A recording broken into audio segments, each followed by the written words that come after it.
থেকে ক্ষুদ্রতম কাজটিও হিকমত থেকে কি নয়, খালি নয়। অগণিত হিকমতে পরিপূর্ণ ইসলামের ক্ষুদ্র থেকে ক্ষুদ্রতম কাজটিও। যেমন দেখেন, এই যে আজকে ঈদগাহ মাঠে যারা আসছেন, ঈদগাহ মাঠে আসা যাওয়ার যে সমস্ত সুন্নাহ গুলো রয়েছে, তার একটি হলো এক পথ দিয়ে যাওয়া, আরেক পথ দিয়ে আসা। এটা কেন?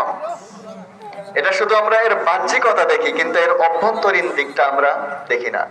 এটার পিছনে কারণ হলো, আসা যাওয়ার পথে এক পথ দিয়ে যাইতে এক জাতির সাথে সাক্ষাৎ হবে, যাওয়ার সময় আরেক জাতির সাথে সাক্ষাৎ হবে। মানে সবার সাথেই যেন কি হয়, যোগাযোগ রক্ষা হয়, সবার সাথেই যেন সাক্ষাতের ব্যবস্থা হয়। এই জন্য আসা যাওয়ার পথে হলেও পথ নিতে বলা হয়েছে কয়টা? দুইটা পথ নিতে বলা হয়েছে। এরপর আজকে আমরা যখন সেমাই খাবো, প্রত্যেকের বাড়িতেই আশা করা যায় সেমাই রান্না হয়েছে, কিন্তু খাবার আগে এতটুকু অন্তত নিশ্চিত হব যে আমার প্রতিবেশীর বাড়িতে আজকে সেমাই রান্না হয়েছে কিনা।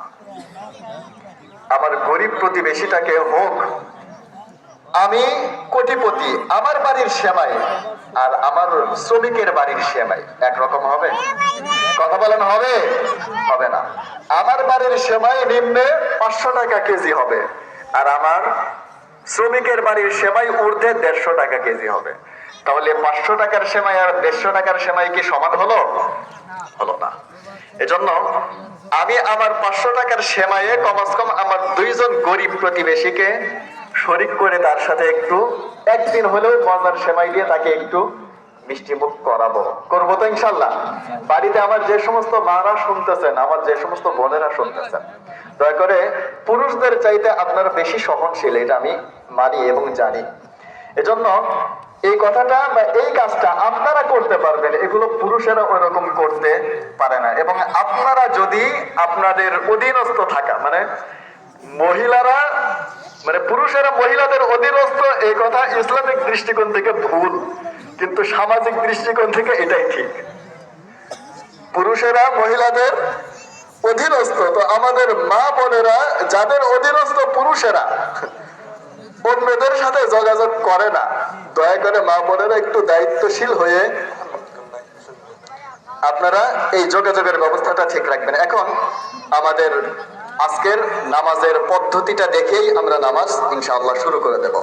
তো আমরা প্রত্যেকেই মনে মনে এটা নিয়ত করেই নেই। এখন আমি ঈদুল ফিতরের 2 রাকাত ওয়াজিব নামাজ, ঈদুল ফিতরের 2 রাকাত ওয়াজিব নামাজ 6 তাকবীরের সহিত এই ইমামের পিছনে কিবলামুখী হয়ে আদায় করতেছি আল্লাহু আকবার। এর চাইতে ভালো যারা বলতে পারেন না, তারা ভালো করে বলে নিয়ে, আর যারা না পারেন সংক্ষেপে এইভাবে বলতে পারেন, বা এর চাইতেও সংক্ষেপেও বলতে পারেন যে আমি ঈদুল ফিতরের 2 রাকাত নামাজ এই ইমামের পিছনে পড়তেছি আল্লাহু আকবার, এরকম বললেও মানে এটা হলো একেবারে সংক্ষেপ। এরপর তাকবীর হবে, প্রথম রাকাতে তাকবীর হবে 4টা। কয়টা? 4টা। তার মধ্যে প্রথম মানে 1 এবং 4 নাম্বার, 1 এবং 4 নাম্বার তাকবীরে হাত বাঁধতে হবে। 1 এবং 4 নাম্বার তাকবীরে কি করতে হবে? হাত বাঁধতে হবে। আল্লাহু আকবার, হাত বাঁধলাম।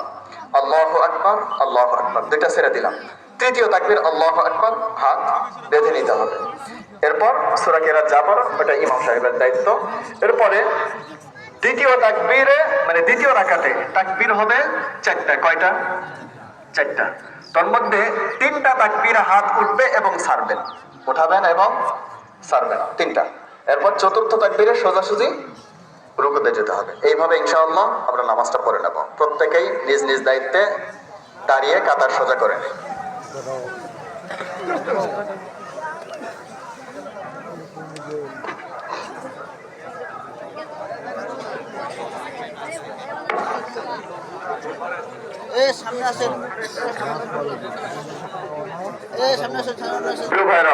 আমাদের নামাজ এখনই শুরু হতে যাচ্ছে।